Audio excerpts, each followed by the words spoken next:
เอาละครับก็กราบสวัสดีเพื่อนๆชาวเกมเมอร์ทุกคนด้วยนะครับแล้วก็สู่ช่อง IMC Channel แล้วก็อยู่ผมมิมูชิ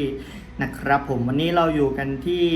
ต่างสถานที่นิดหนึ่งนะครับแล้วก็ตอนนี้ผมใช้โทรศัพท์อัดอยู่นะคุณภาพก็อาจจะได้ไม่ดีเท่ากล้องใหญ่ก็ไม่เป็นไรแล้วกันนะครับซึ่งวันนี้เนี่ยผมจะมารีวิวคีย์บอร์ดนะครับชนิดหนึ่งนะครับเป็นคีย์บอร์ดจากทางแบรนด์ Nabo นะครับที่มีชื่อว่า Nabo นะครับ X29 Eternal ตัวนี้นั่นเองนะครับโอเคเดี๋ยวผมจะเล่าสเปคคร่าวๆนะครับเอาบังหน้าไว้ก่อนนะก็คือเจ้าตัวคีย์บอร์ดตัวนี้นะครับก็จะมีเป็นสีนะครับ RGB นะครับแล้วก็มีมาโครซอฟต์แวร์มาให้นะครับแล้วก็คีย์บอร์ดเลเยอร์เนี่ยมีทั้งเป็นภาษาไทยอังกฤษนะครับแล้วก็อังกฤษล้วนนี่ไม่แน่ใจเหมือนกันนะครับแต่ว่าส่วนมากเนี่ยทางนัมโบเขาจะทำเป็นภาษาไทยกับภาษาอังกฤษอยู่แล้วนะครับแล้วก็มี Volume Control นะครับก็คือสามารถตรงนี้นะครับมันสามารถหมุนแล้วก็ปรับเพิ่มเสียงลดเสียงได้จากตัวคีย์บอร์ดนะครับเราไม่ต้องไปเอาเบาแบบบางครั้งเราเล่นเกมใช่ไหมเล่นเกมอยู่แล้วแบบเสียงแรงดังไปแล้วก็แบบลดเสียงจากคีย์บอร์ดได้เลยนะครับไม่ต้องแบบพับหน้าจอไปลดตรง Windows Desktop นะครับแล้วก็ Anti Ghosting 100% ด้วยนะครับเจ้าตัวคีย์บอร์ดตัวนี้นะครับมีทั้งหมด3สวิตช์ด้วยกันนะครับก็จะมี Blue Switch Red Switch แล้วก็ Brown Switch นะครับเนี่ยดูจากข้างหลังตรงนี้นะเดี๋ยวผมให้ดูนะครับนี่ครับเนี่ยมันจะมี3สวิตช์ตอนแรกผมก็งงว่าเฮ้ยทำไมมันเป็นรูป3สวิตช์ขึ้นอย่างนี้วะแล้วทีนี้ก็มีสีแดงๆตัวนี้เห็นไหมนะครับก็คือว่าตัวนี้เนี่ยที่ผมซื้อมาเป็นตัว Red Switch นะครับผมหน้าตาหลังกล่องเป็นแบบนี้นะครับแล้วก็หน้ากล่องเป็นแบบนี้นะครับประมาณนี้ X29 นะครับอันนี้ผมซื้อมาจาก JIB นะครับราคา 1,690 บาทนะครับซึ่งมันจะมีตัวล่างกว่านี้เป็นตัว X27 นะครับ 1,590 บาทซึ่งเจ้าตัวนั้นเนี่ยจะเป็น waterproof 100% น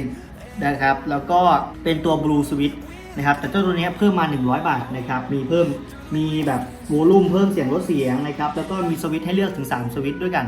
นะครับผมก็อยากแนะนำว่าถ้าจะซื้อก็ซื้อเนี่ยเพิ่มอีก100นะครับได้ X29 ดีกว่านะครับแล้วก็เจ้าตัวนี้เนี่ยจริงๆผมซื้อมาเพื่อที่จะให้คุณนายเขาใช้นะครับคุณนายเขาไม่มีคีย์บอร์ดใช้นะก็ซื้อมาแล้วราคามัน 1,690 ด้วยแล้วมันมีแบบคือมันมีออปชั่นฟูลมากๆนะครับแล้วสรรพคุณเขาเนี่ยก็ค่อนข้างที่จะเยอะเป็น RGB มีมาโครซอฟต์แวร์นะครับเป็นแป้นภาษาไทยนะครับแล้วก็มี Volume Control Switch แล้วก็ Anti Ghosting 100% อันนี้ก็คือครบแล้วนะครับไม่ได้มีอะไรเยอะแยะนะครับแล้วก็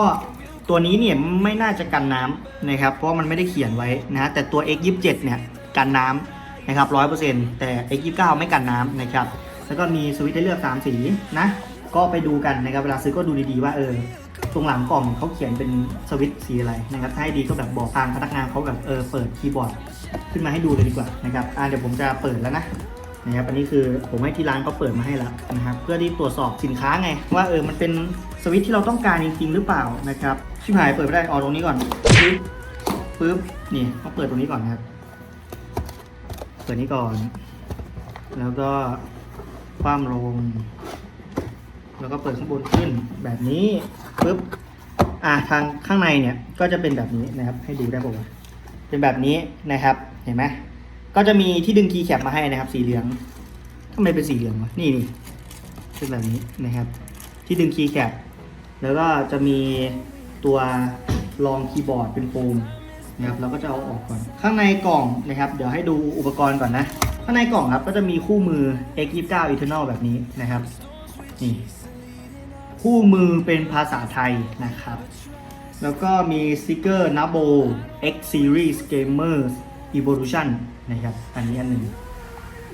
แล้วก็มีสติกเกอร์ Nabo โลโก้แบบนี้อันหนึ่งนะครับแล้วก็มีใบบัตรรับประกันนะครับของถ้าซื้อทางกับ JB เนี่ยนะครับ7 วัน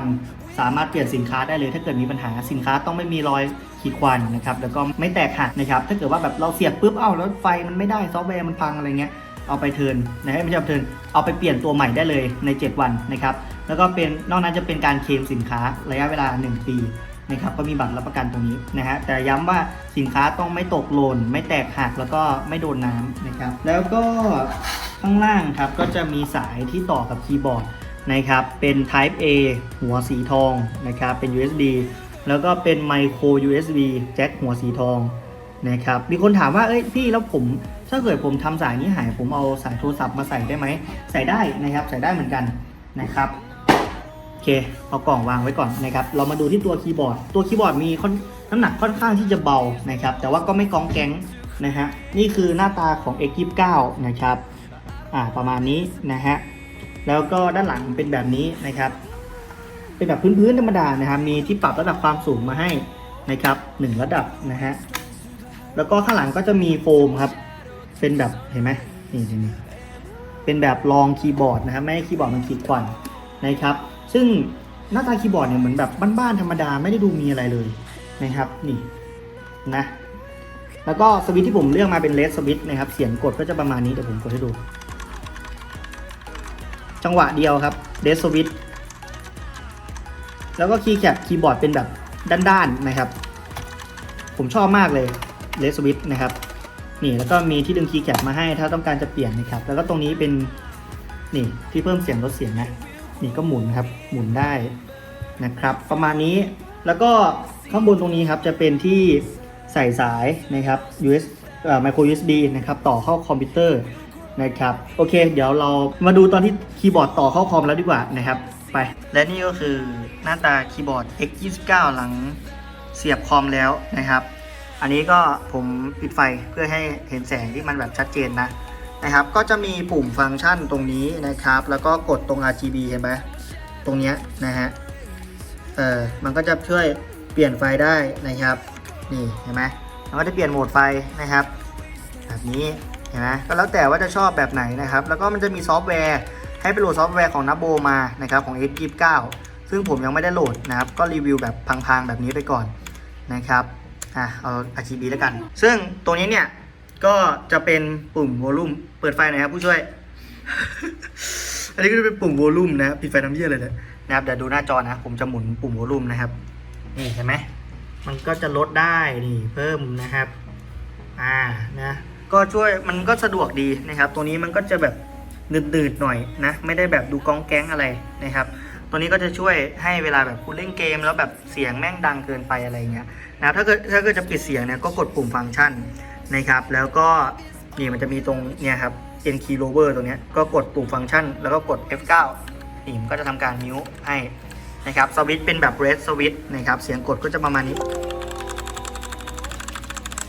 นะครับถ้าเกิดใครเคยเล่น red switch มาก็จะรู้นะครับ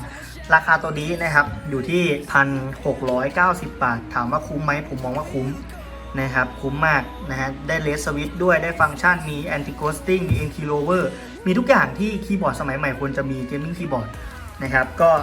ถ้าเกิดว่าเราไม่ได้ดูที่แบรนด์นะว่าแบบต้อง Razer ต้อง Steel Series ต้อง Corsair อะไรเงี้ยนะครับก็นาโบก็เป็นแบรนด์อีกแบรนด์หนึ่งที่ทำตลาดได้ดีในงบราคาไม่ถึง 2,000 บาทนะครับแล้วก็อันนี้ผมซื้อแผ่นรองเมาส์เห็นไหมยาวๆ Signo 180 บาทเองนะครับเราไม่จำเป็นที่ต้องแบบไปเล่นแบรนด์สูงๆก็ได้นะเพราะว่ามันก็เล่นได้เหมือนกันหมดนะครับก็ประมาณนี้นะครับสำหรับการรีวิวนาโบ X29 นะครับใครสนใจก็ไปหาซื้อตาม JB แอดไว้ได้แล้วนะครับวันนี้นะครับก็หากชอบคลิปนี้อย่าลืมกดไลค์กด Subscribe กดแชร์เพื่อเป็นกำลังใจให้ผมด้วยนะครับแล้วก็อย่าลืมกดกระดิ่งเพื่อจะได้ไม่พลาดการติดตามคลิปใหม่ๆจากทางผมด้วยนะฮะเอาไว้เจอกันใหม่ในคลิปหน้าวันนี้ขอตัวลาไปก่อนสวัสดีครับ